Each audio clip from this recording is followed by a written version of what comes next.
Why are you mad, Brian? Well, I'm not mad. I'm innocent, and I know I'm innocent. Sooner or later, they'll find out that it's true whenever I get to kill him. Why did the two women in your life end up dead? I don't know. You have to ask them. You had nothing to do with either one? The one that killed Julie. Well, why is she in your basement, though? Because I was in jail, and Julie was seeing him when I was in jail. He's the one that showed me where Julie was. If you don't believe I was in jail, all you gotta do is look at the records. He had just been convicted of killing his wife. The courtroom was still echoing with the weight of that verdict. And then, barely 24 hours later, police made a second discovery. This time, they weren't in the woods. They were in the basement of his old house, digging through 2 feet of packed dirt. What they found wasn't supposed to be there. What they found could change everything we thought we knew about Brian Giles. Was this man hiding 2 murders all along? Or is this just the beginning of something far worse? It started in October of 2018. Nancy Giles, quiet, soft-spoken, and rarely seen without her husband, just stopped showing up. There was no big announcement. No tearful press conference. One day, she was simply gone. Her family grew worried almost immediately. Nancy wasn't the kind of person to vanish without a word. She didn't have a car. She didn't keep a phone. And according to loved ones, she wasn't even allowed to have one.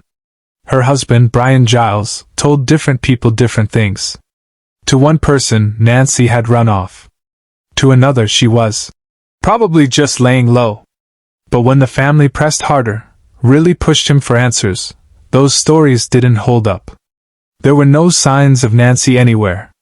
No transactions. No calls. No messages. And if she had left voluntarily, why hadn't she told anyone? Why had she left everything behind? Behind the scenes, whispers started to circulate, about control, about isolation. People close to Nancy said Brian had a temper. He didn't like her talking to other people. He didn't like her leaving the house alone. Some said he didn't let her. That he monitored her. Eventually, the family had enough. They contacted the police. At first, it was treated like a missing persons case. But investigators quickly realized something didn't add up. Nancy's entire digital and physical footprint stopped cold in October. No travel records. No social media. No medical visits. No life. Nancy Giles had vanished.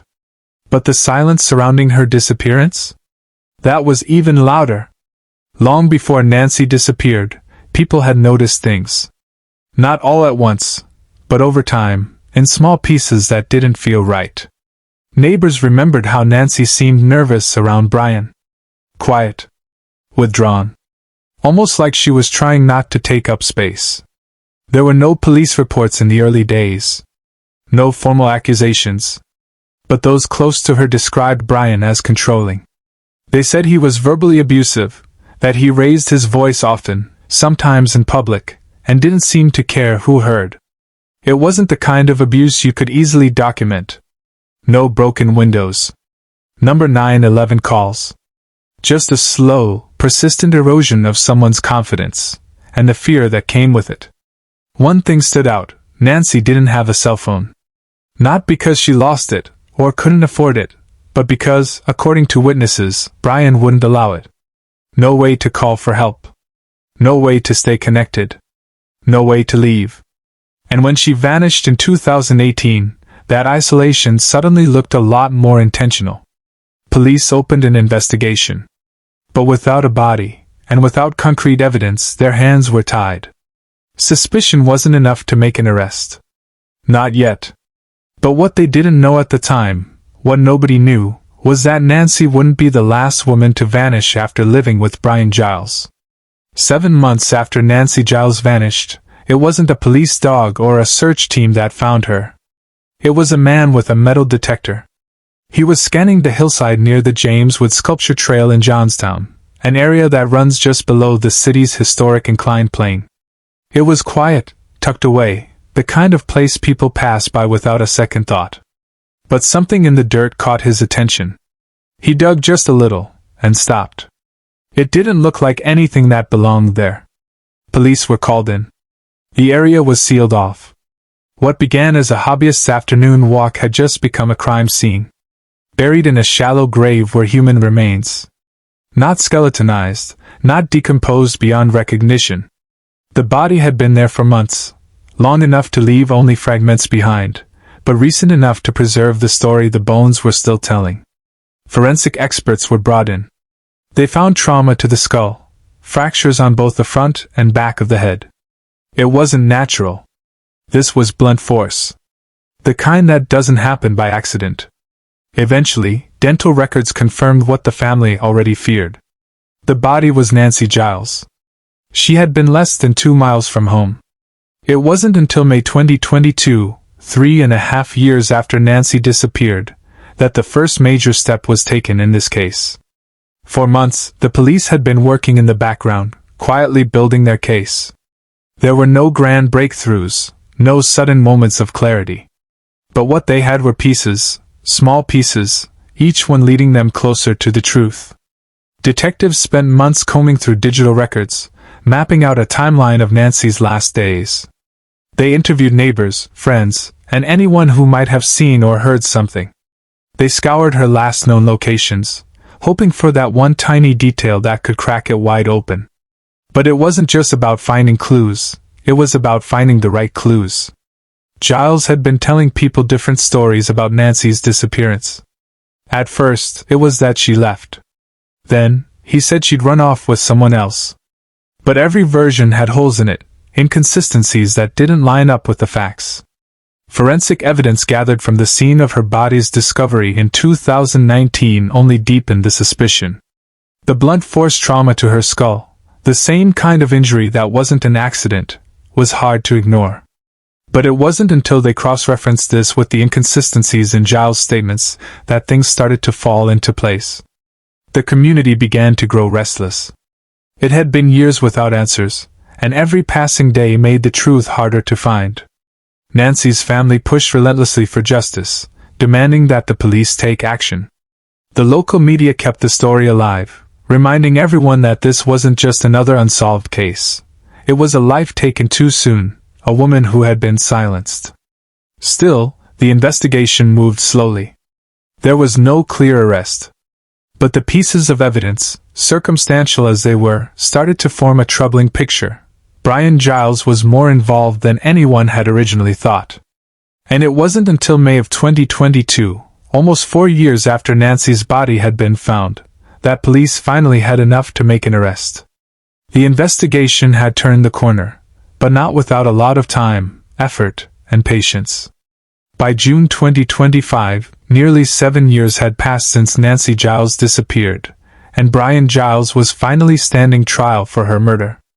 It was a long-awaited moment, one that had been delayed for years as the investigation unfolded piece by piece. But now, the time for answers had come. Prosecutors wasted no time in laying out their case. They didn't need a parade of direct witnesses to prove what had happened. What they had instead was something far more damning, a combination of physical evidence, forensic analysis, and the chilling pattern of behavior that had defined Brian's relationship with Nancy. One of the key points of the prosecution's case was the history of verbal and emotional abuse that Nancy had suffered. They presented testimony from neighbors and family members, all of whom had seen the toll Brian's controlling behavior had taken on Nancy.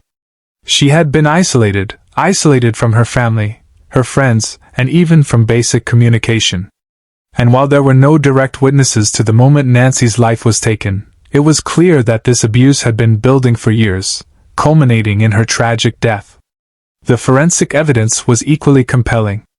The blunt force trauma to Nancy's skull was not a random accident, it was intentional. The forensic experts tied this injury to Brian Giles, connecting it to the timeline of Nancy's disappearance and her eventual burial on the hillside near the inclined plane. It painted a devastating picture of a man who was more than capable of violence, and one who had the motive to silence his wife once and for all. But perhaps the most damning piece of evidence was Brian's own behavior. The lies. The contradictions. The strange mix of indifference and defensiveness in his public statements. Every version of his story seemed to shift, every detail seemed to move just slightly out of reach. He claimed Nancy left on her own, that she ran off, that she'd been seeing someone else. But none of these stories held up when compared with the reality of the evidence. By June 6, 2025, after a long and emotional trial, the jury had heard enough. Despite the lack of direct witnesses, the circumstantial evidence painted a clear picture. Brian Giles had murdered his wife, and no amount of excuses could change that. When the verdict came down, the courtroom held its breath. The jury found him guilty of first-degree murder. In that moment, Nancy's family finally had what they had been waiting for: justice. Just one day after Brian Giles was found guilty of murdering his wife, Nancy, something unexpected happened, a discovery that would shock everyone. On June 7, 2025, police received a tip, a report of a possible body located in the basement of Brian Giles' former home in the Kernville section of Johnstown. This was not just any tip, it was something that needed immediate attention. Authorities quickly responded, securing the property and preparing for what could be another grim chapter in this already tragic story.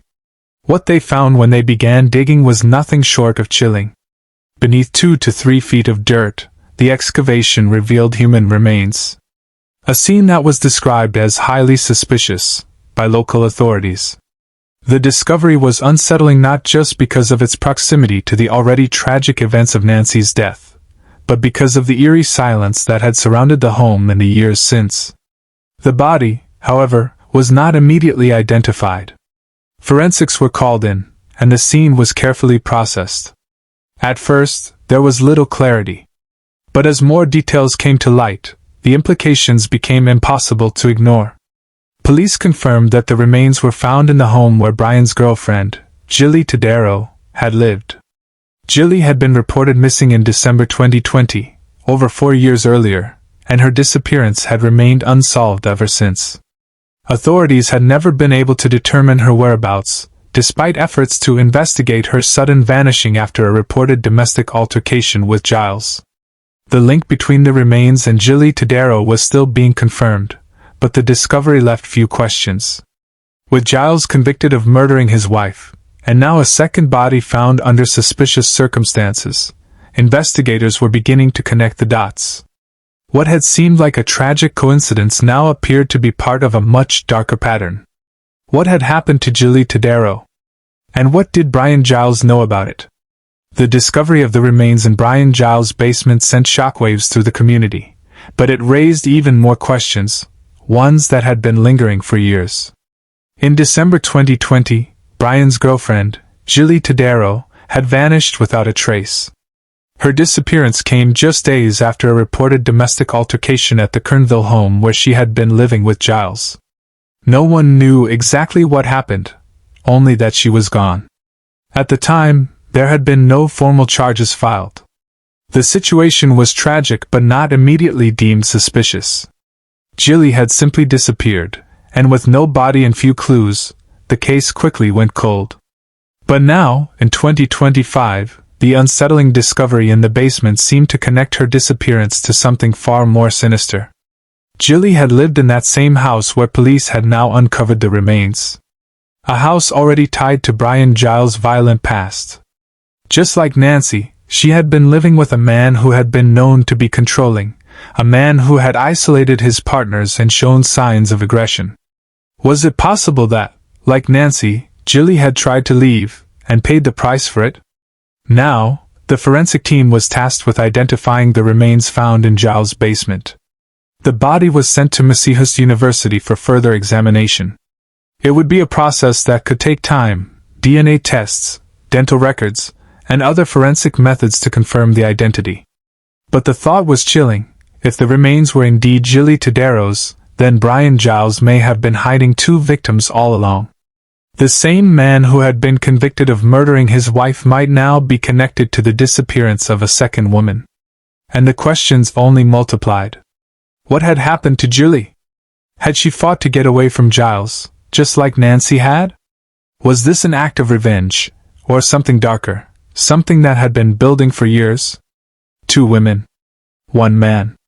one convicted murder, one unidentified body. The story of Brian Giles is far from over, and the twists continue to unfold. But as we reflect on the evidence, what we know and what we don't, the questions linger. What if this wasn't just another case of domestic violence gone tragically wrong? What if, instead, it was something far more calculated? Something more sinister than we could have imagined? Could Brian Giles have been hiding his dark side, not just for a few years, but for much longer? Could he have been a predator, one who knew exactly how to manipulate those around him, keeping his victims isolated and under his control, only to discard them when they tried to break free? This is the chilling possibility that haunts this case. And it leads us to the most terrifying question of all. Is Brian Giles a serial predator? And if so, how long has he been getting away with it? As the investigation into Jilly Todero's disappearance deepens and more forensic evidence is uncovered, it's clear that we still don't know the full extent of the story. And that leaves us with a mystery that demands answers. What do you think? Could there be more victims? Or is Brian Giles just a man driven to violence by a tragic combination of circumstances? Let us know your thoughts in the comments below. And don't forget to like and subscribe for more updates on this case and others like it.